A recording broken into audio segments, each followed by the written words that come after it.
mapato ya ndani.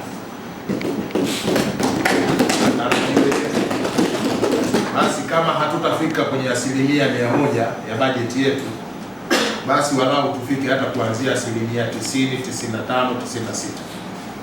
Nikisema tutafika 100 kutokana na changamoto ambazo tumezieleza, itakuwa ni muongo, itakuwa ni mnafiki. Hakuna halmashauri ambayo inafika 100%, na sisi mapato yetu ni makubwa. Tunakwenda kwenye bilioni karibu 89 na tumeongezewa tena kwenye bajeti ijayo tutakwenda kwenye bilioni 105.